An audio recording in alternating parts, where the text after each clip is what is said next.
Hola queridos amigos, estamos en este nuevo último lunes de mes, este mes de agosto, con nuestra mirada sobre textos del Nuevo Testamento que se basan o citan algún texto del Antiguo Testamento. Como el mes pasado, nuevamente miramos la llamada carta a los Hebreos. Ya hemos hecho en aquel primer video del mes pasado los interesantísimos aspectos que esta carta tiene. Y en este mes, nuevamente, en 3 pequeños videos, veremos el texto del capítulo 1, versículos 5 al 14, es el que nos va a guiar, primer video. De allí sacaremos y profundizaremos, en una breve introducción, 2 aspectos: la figura del Hijo, que nos presenta justamente la misma carta, y en el tercero de los videos 2 pequeños temas que surgen: el tema de los ángeles y el tema de la versión llamada de los 70, que es una versión griega del Antiguo Testamento. Vamos entonces a escuchar y a hacer oración el texto con el que vamos a trabajar en este mes. De la carta a los Hebreos. ¿Acaso dijo Dios alguna vez a un ángel: tú eres mi hijo, yo te he engendrado hoy?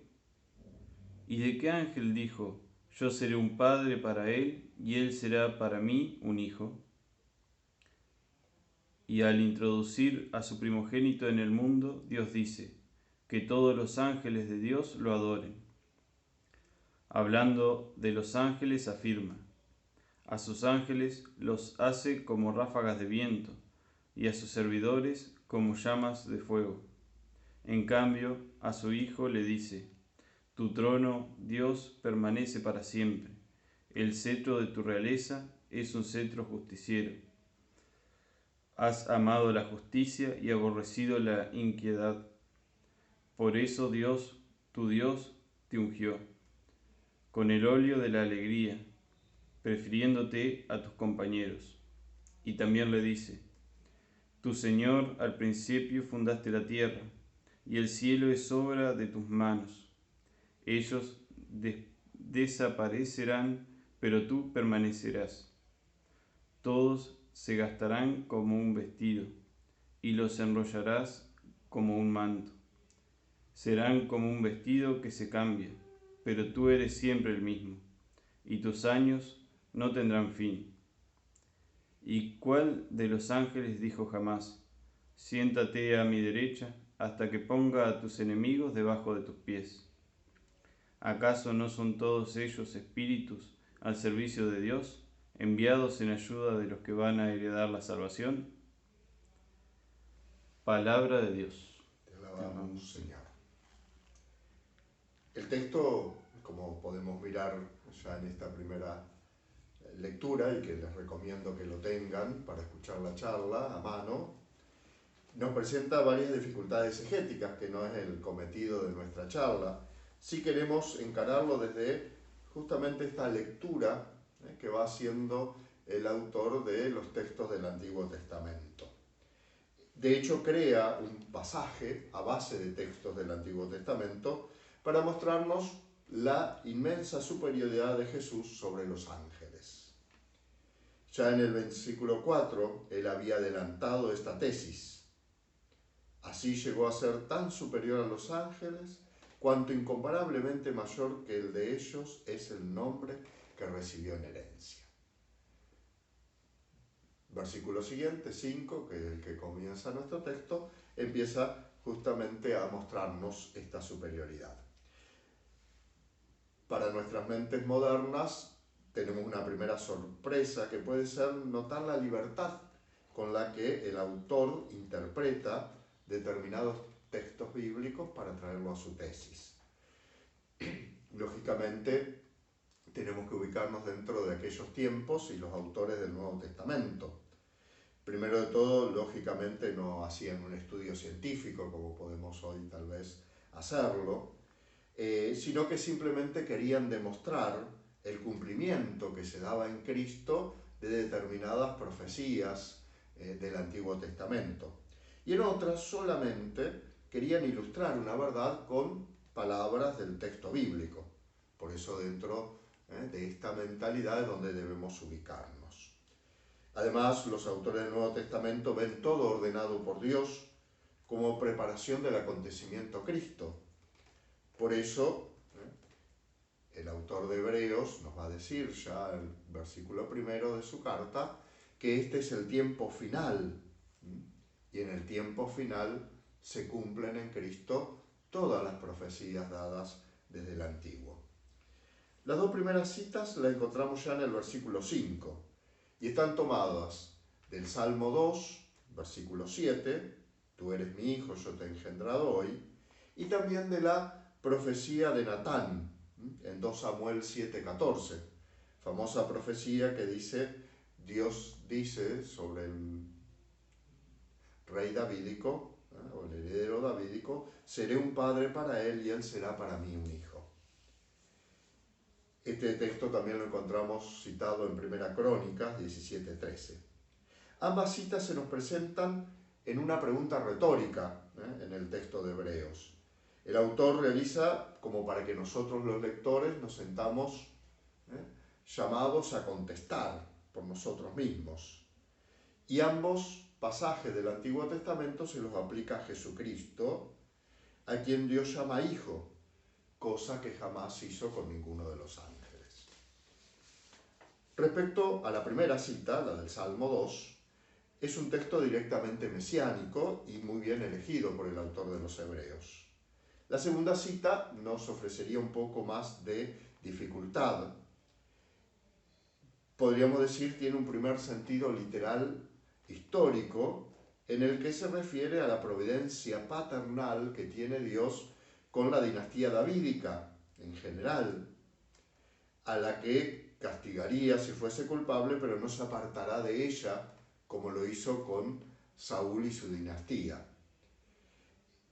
Luego, la cita toma un tinte mesiánico con el tiempo, y esa especial predilección a la dinastía davídica van a tener cumplimiento esas palabras, no tan históricamente, sino más bien en un tiempo final, tiempo escatológico. Por eso el autor lo toma, al igual que Pedro, en el discurso posterior a Pentecostés, en el libro de los Hechos, hablando del descendiente prometido a David, es Cristo, se cumple en Cristo.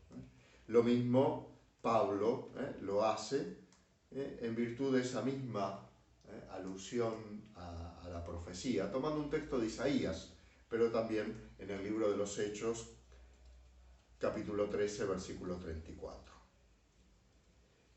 En el versículo siguiente, el versículo 6, vamos a encontrar nuevamente una cita para indicar que los ángeles están sometidos a Cristo. Está tomada del Salmo 97, versículo 7. Todos los dioses se postran ante él. Un texto semejante encontramos en Deuteronomio 32, 43. Pero el Salmo está tomado de la versión de los 70. Y allí justamente la palabra Elohim, que podríamos traducirlo dioses, aunque sabemos que no existen desde el cristianismo, pero en el primer tiempo del judaísmo se entendía que podrían llegar a existir algunos otros dioses, o así aparecía por lo menos en el Antiguo Testamento. 70 habla directamente de ángeles. La cita ya no ofrece dificultad. El salmista canta el reino de Dios, o el reinado de Dios sobre Israel, precedido del juicio sobre sus enemigos. Es evidente que se hace con perspectiva mesiánica, sin que haga falta otra cosa que la aplicación de esa equivalencia Cristo-Yahvé, que ya hemos visto en otros lugares. Por ejemplo, las cartas de Pablo a los Efesios y a los Romanos. No está claro si el autor de la carta, al decir y al introducir de nuevo a su primogénito, está pensando en la encarnación o en la parusía. Es un detalle que tal vez no intente precisar. En cuanto al término primogénito, también no tenemos muchas posibilidades de saber si hace alusión a otros hijos adoptivos, como por ejemplo Pablo lo hace en la carta a los Romanos 8:29. por lo tanto no es fácil resolverlo. Con la cita del versículo siguiente, el versículo 7, también encontramos otro salmo, Salmo 104:4. Usas como mensajero a los vientos y a los relámpagos como ministros. Se señala que los ángeles son sobre todo servidores y mensajeros. El texto está tomado de la versión de los 70, en que los ángeles son comparados a vientos y llama de fuego, relámpagos, podríamos decir, aludiendo probablemente a la rapidez y ardor con que ellos ejecutan las órdenes de Dios a cuyo servicio están. En los versículos siguientes, 8 y 9, contrasta el autor a los ángeles con la dignidad real de Jesucristo. Las palabras tomadas del Antiguo Testamento son del Salmo 45, versículos 7-8. Tu trono, como el de Dios, permanece para siempre. El cetro de tu realeza es un cetro justiciero. Tú amas la justicia y odias la iniquidad. Por eso el Señor tu Dios, prefiriéndote a tus iguales, te consagró con óleo de alegría. La cita, la misma que la anterior, está hecha conforme a la versión de los 70. El sentido mesiánico del Salmo está claro y explícitamente compara el cetro de Dios con el cetro del Hijo. El Salmo, en el contexto inmediato, se refiere a un para nosotros desconocido rey de Judá, de la dinastía davídica, en el día de sus bodas, representante en ese momento histórico de las profecías. La idealización de este texto le presta al Salmo un sentido mesiánico. Y lo que hace el autor de la carta a los Hebreos, con toda razón, es aplicar esas palabras a Jesucristo, en quien únicamente habían de alcanzar su pleno sentido. La unción, a la que se hace referencia, puede hablar de lo que solía hacerse con reyes y sacerdotes, metafóricamente ahora aplicado a Jesucristo en la carta, el Mesías prometido. También esto lo hace el libro de los Hechos. Ni debemos insistir en precisar quiénes serían los compañeros a lo que se alude, simplemente es una referencia a la cita anterior. Por eso, en el texto literal posiblemente hayan sido otros reyes menos ensalzados que a quien se canta, pero en el caso del Mesías Jesús, la carta a los Hebreos tal vez no tenga ninguna importancia y sea un elemento decorativo. La cita de los versículos 10-12 está tomada del Salmo 102, 26 al 28. En tiempos remotos fundaste la tierra, el cielo es obra de tus manos. Ellos se acaban y tú permaneces. Se desgastarán lo mismo que la ropa, los cambies como un vestido. Tú, en cambio, eres siempre el mismo y tu año no tienen fin. Tiene la misma finalidad de los siguientes. Es a saber,